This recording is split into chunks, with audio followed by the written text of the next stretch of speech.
Halo guys, welcome back to Korea Remit bersama orang Korea yang medok.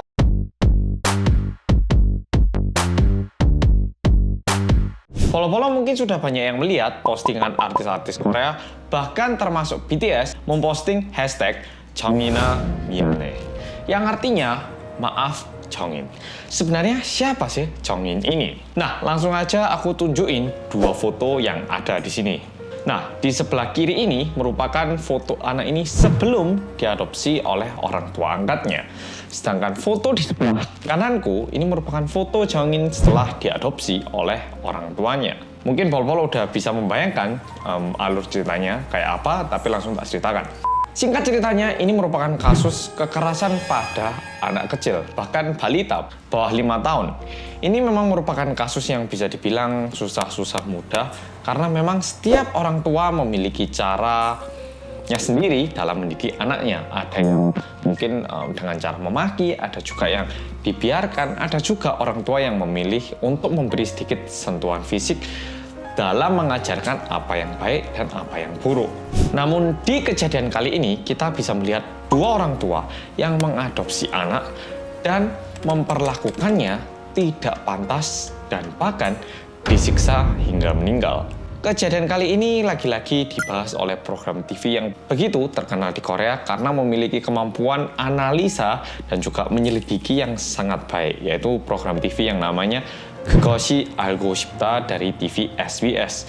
Ini juga merupakan tayangan yang mengungkap kasus Burningsan yang terjadi tahun lalu. Bagaimana bisa seorang anak balita yang masih kecil ini bisa sampai meninggal? Jadi Jongin ini diadopsi oleh sepasang suami istri yang juga sudah memiliki satu anak perempuan. Tentu proses mengadopsi anak itu bukan kayak kita beli hewan ya. Kayak kita ke pasar hewan, oh ini bagus saya mau, harga berapa. Nggak kayak gitu. Waktu kita mengadopsi, itu ternyata ada beberapa prosedur yang harus dilakukan. Diperiksa apakah orang tua atau orang yang ingin mengadopsi anak ini sanggup dan juga mampu untuk mendidik dan juga menanggung anak yang bakal diadopsi. Jadi ada beberapa pertanyaan kayak apakah mereka ini sanggup secara ekonomi, apakah tujuan mereka ini memang untuk merawat dan memelihara anak itu dengan baik, atau mereka ini punya maksud lain. Nah, pemeriksaan ini udah dilakukan pada kedua orang tuanya, dan kedua orang tuanya ini terlihat cukup normal.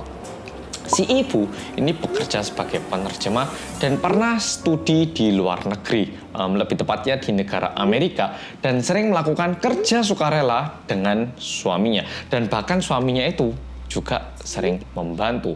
Nah, bagaimana untuk suaminya? Dia ini bekerja di sebuah perusahaan stasiun TV, jadi pekerjaannya juga tergolong baik. Udah gitu, pasangan ini bilang bahwa mereka ini sudah memiliki rencana untuk mengadopsi anak sejak pernikahan. Dan udah gitu, mereka itu juga sudah punya satu anak perempuan. Sehingga pihak panti asuhan ini berpikir bahwa pasangan ini sanggup dan benar-benar pengen mengadopsi anak ini untuk dirawat dengan baik.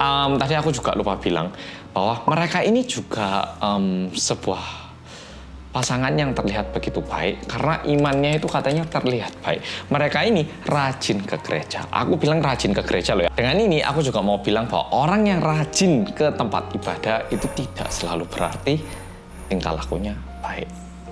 Oke, nah lanjut lagi. Di luar itu, orang-orang yang kenal pasangan ini pun udah tahu gitu loh. Kalau mereka ini dari dulu itu memang mau mengadopsi anak. Jadi bukan mendadak. Memang dari dulu itu mereka pengen mengadopsi anak. Jadi orang sekitarnya itu tahu kalau mereka itu memang bakal mengadopsi anak. Dan akhirnya mereka itu berhasil mengadopsi anak yang bernama Jongin ini. Nah, Jongin ini merupakan anak kelahiran tanggal 10 Juni tahun 2019. Tetapi tidak lama setelah diadopsi, tepatnya 9 bulan setelah diadopsi, Jongin ini ditemukan dalam kondisi meninggal.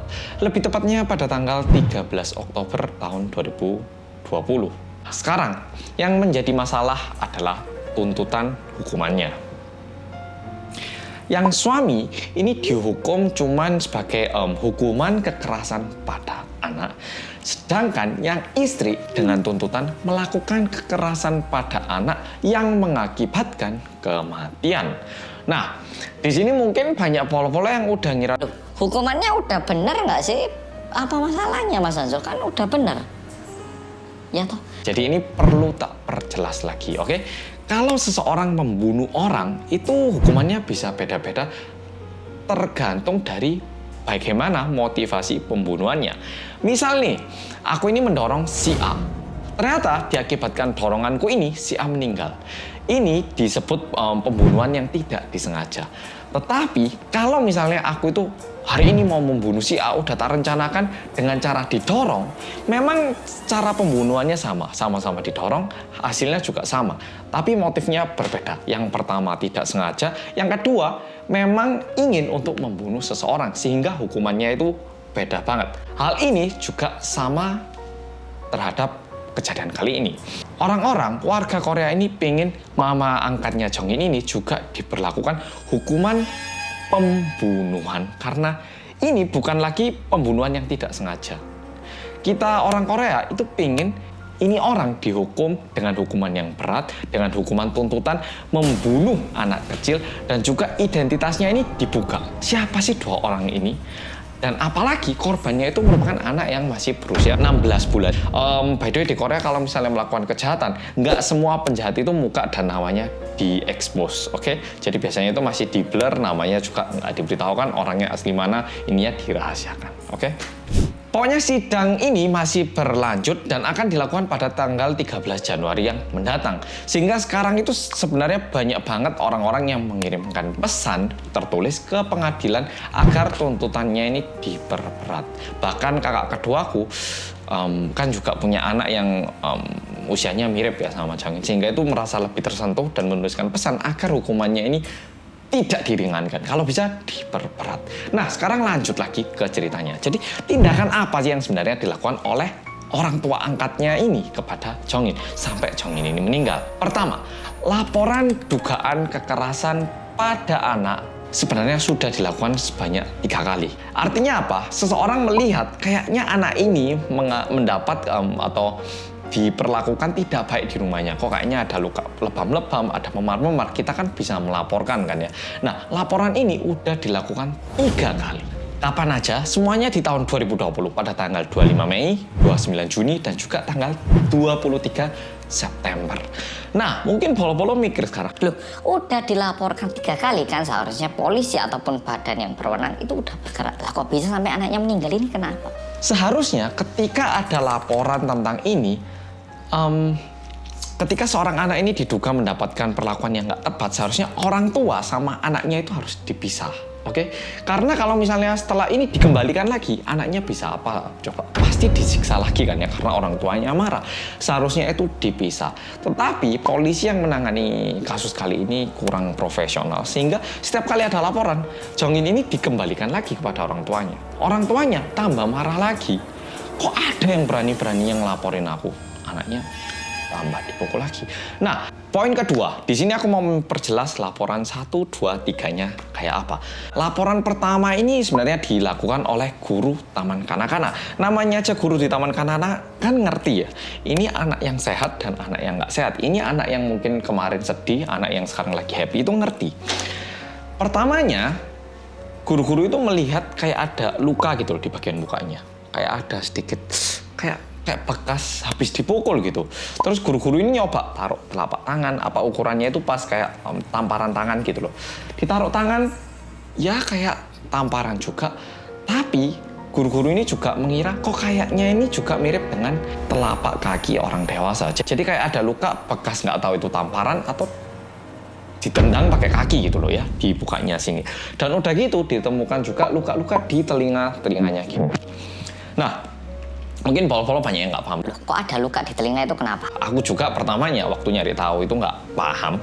Ternyata ahli yang sering menghadapi kasus-kasus kayak gini bilang anak-anak yang biasanya besar di rumah tangga yang kayak gini itu banyak banget luka di telinganya, bisa sobek, bisa memar ataupun gimana gitu. Karena orang tuanya ini kecenderungan akan menarik anaknya itu megang telinga. Jadi telinganya dipegang, dibadak gini loh.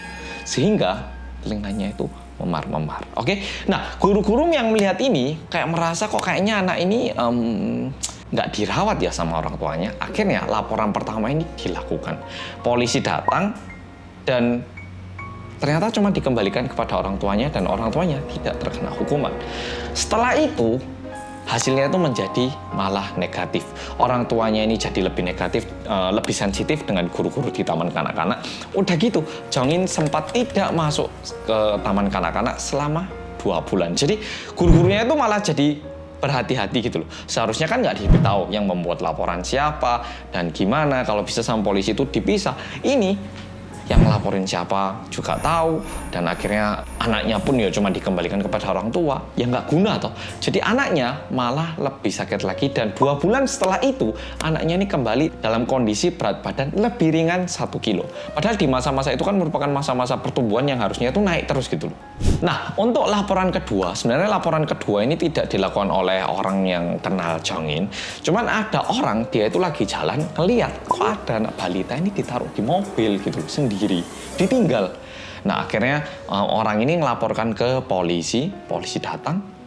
Orang tuanya bilang, oh saya ini sedang melakukan edukasi, meditasi, tidur ala Amerika.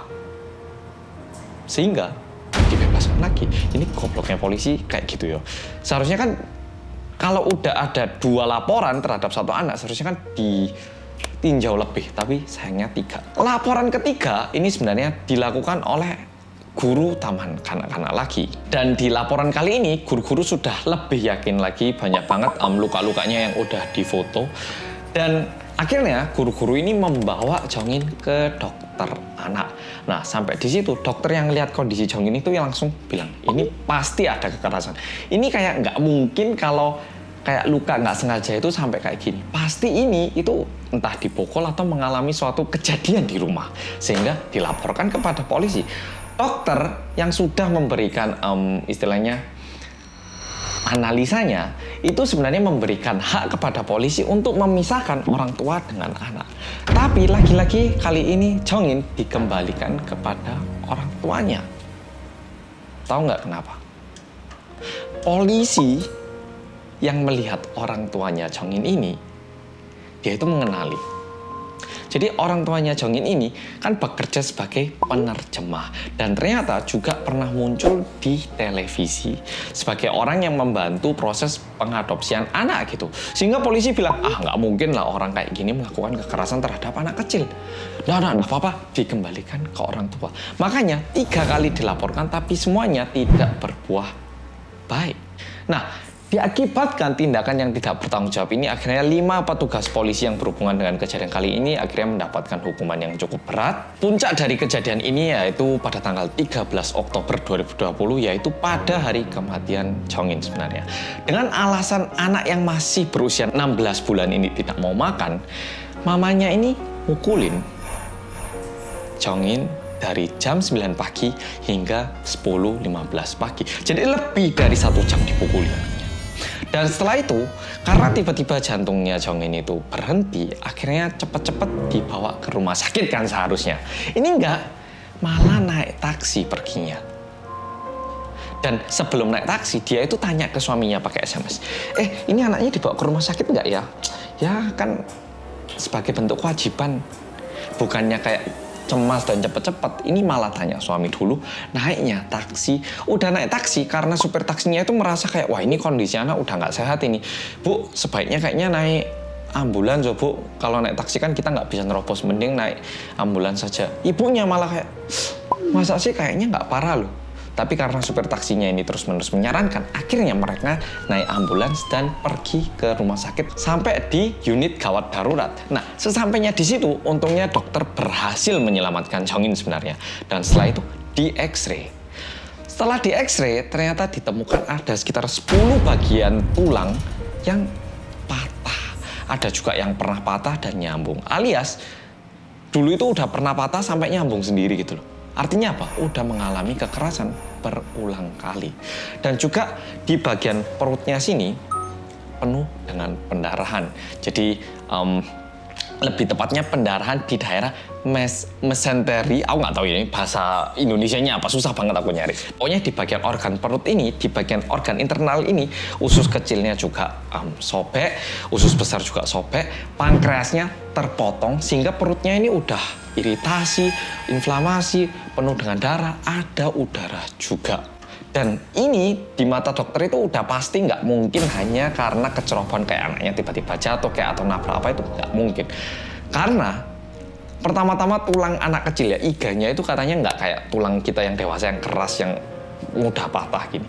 Tulang anak kecil itu masih kayak agak kenyal-kenyal gitu loh, sehingga nggak mudah banget patah kecuali mendapatkan hantaman yang begitu keras. Terus tadi aku bilang kan ya, ada pendarahan dan bahkan pankreasnya terpotong. Kalau mau pankreas itu terpotong, perut kita ini katanya harus nempel tulang belakang, bener-bener nempel gini. Nah, biasanya kejadian kayak gini ini terjadi ketika adanya kecelakaan mobil. Dan kalau dienergikan, ini butuh energi sekitar 3.800 hingga 4.200 Newton. Nah, ini Volvo nggak perlu mikir 3.800 Newton itu kayak apa. Karena di program TV-nya ini dicoba juga. Mereka manggil orang yang memang atlet gitu ya, nonjok sama nendang. Atlet yang kelas middleweight pun mereka mukul dengan benar-benar siap-siap gitu ya. Dar, itu baru 3.800, tendangan itu baru 4.400. Nah, bagaimana bisa ibu angkatnya ini menghasilkan tekanan ataupun energi sekeras itu? Ada yang tahu? Jujur, atlet itu baru bisa kayak gitu. Kalau orang biasa, udah gitu cewek, ibu rumah tangga bisa, biasa, apakah bisa? Susah toh. Dan kebetulan waktu TV ini melakukan pemeriksaan, ternyata tetangga yang tinggal di bawahnya, jadi kayak apartemen ini ya, yang tinggal di bawahnya ini sempat mendengarkan suara hantaman di unit atasnya, seolah-olah kayak ada barang berat yang jatuh gitu loh.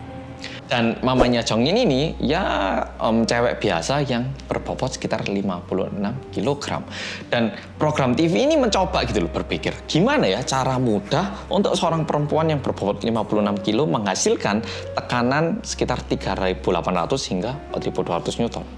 Dan juga mengakibatkan bunyi hentakan di rumah. Dan ini perkiraan loh ya, tentu ini bukan jawaban yang tepat ataupun jawaban yang mutlak. Tetapi cara termudah untuk seorang perempuan yang berbobot 56 kilo untuk menghasilkan 3.800 Newton adalah kayak gini. Naik sofa dan lompat. Dan itu bisa menghasilkan 3.800 Newton. Ketika perempuan ini berbobot sekitar 56 kg alias mirip dengan bobot mama angkatnya Jongin ini. Dan diperkirakan itu yang dilakukan sehingga terdengarlah bunyi hentakan di unit bawah dan juga pankreasnya terpotong. Tetapi ketika mamanya Jongin ini ditanyai, kok bisa anaknya ada luka-luka gini nih, kenapa? Oh, saya itu waktu itu ini loh, waktu saya lihat itu dia lagi main sama putri saya yang pertama, tiba-tiba jatuh. Bilangnya kayak gitu. Dan karena Jongin ini meninggalnya bisa dibilang nggak normal, akhirnya dicek oleh tim forensik. Sungguhan perutnya itu penuh dengan darah dan diduga lukanya ini udah lama banget. Memang pankreas itu terlihat sepertinya terpotong pada hari itu, tapi organ internalnya ini udah mengalami cedera untuk jangka waktu yang cukup panjang. Dan kalau ini ya, di perut ini dipenuhi dengan darah dan juga ada gelembung udara, itu sama aja kayak perut itu mulai membusuk dan sakitnya itu katanya udah max, udah sakit banget katanya. Dan itu yang mengakibatkan Jongin terlihat sedikit apatetik, yaitu kondisi seseorang tanpa emosi. Jadi kayak anaknya itu diem gini loh. Padahal anak-anak di usia segitu itu seharusnya kayak goyang kayak terus goyang-goyang gini terus. Tapi di rekaman CCTV di taman kanak-kanaknya Jongin itu sering banget diem gini, kayak orang nggak semangat gitu. Dan itu menunjukkan bahwa sebenarnya Jongin itu badannya itu penuh dengan kesakitan sampai dia itu nggak mood untuk ngapa-ngapain. Kayak bener-bener cuman diem lemes gini loh. Dan di perutnya itu bayangkan udah penuh dengan darah. Itu kayak katanya udah kayak membusuk gitu loh udahan. Karena organ dalamnya ini udah sobek semua.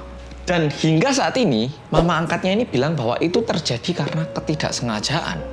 Tetapi di luar itu banyak banget orang yang merasa Jongin ini selalu terlihat kelaparan dan tubuhnya itu selalu penuh dengan luka lebam-lebam ataupun ya memar-memar gitu loh.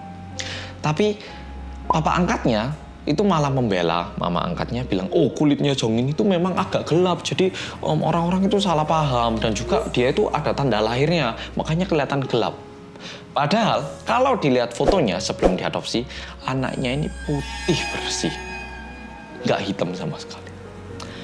Nah, follow-follow, Jadi itulah kejadian yang membuat hashtag Jongina Miane ini begitu tenar. Karena kita orang Korea merasa begitu gagal, tidak berhasil melindungi seorang anak yang mengalami penderitaan dan meninggal di usia 16 bulan. Jadi hashtag Jongina Miane ini kayak lebih berarti kayak, yaudah kamu sekarang beristirahat atau di sana ya, maafkan kita yang nggak berhasil, tapi mulai sekarang kita yang bakal membela kamu, kita yang bakal memastikan dia dapat hukuman, kayak gitu. Nah, di luar itu mungkin sekarang banyak pol-pol yang tanya, Lah terus kenapa yang mereka itu ngadopsi kalau memang dari awal nggak ada keinginan untuk memelihara? jadi ada juga perkiraan di dalam program TV itu bilang ya, terlihat seolah-olah orang tuanya ini mengadopsi Jongin untuk ataupun sebagai kebutuhan ataupun untuk memenuhi kebutuhan anak pertamanya. Jadi kayak anak pertamanya ini kan pasti butuh teman ataupun butuh ya seseorang yang tumbuh bersama. Nah, sehingga mereka itu mengadopsi anak yang namanya Jongin. Tapi karena Jongin ini lebih kecil, tentu kan nggak bisa ngikutin pertumbuhannya kan ya. Seharusnya kan ya namanya anak kan harus tumbuh. Tapi karena anaknya besar dulu, yang ini masih nggak bisa apa-apa, dia itu stres sehingga diduga melakukan kekerasan kepada anaknya ini. Nah, mungkin polo-polo setelah mendengarkan semua video ini jadi paham kenapa hashtag Jongina Miane ini menjadi begitu ngetren. Dan ya, jujur, ini pasti menyakitkan banget hati semua polo-polo, khususnya yang udah punya anak. Kakak keduaku sama kakak iparku itu, wah, kayak terbawa emosi banget mendengar kasus ini. Ya, aku juga jujur cukup kaget dan nggak paham kenapa ada orang yang kayak gini. Dan video kali ini sampai di sini. Dan apalagi Rek yang bisa tak sampaikan. Jongina Miane. Makasih polo-polo udah nonton video kali ini dan sampai jumpa di video berikutnya.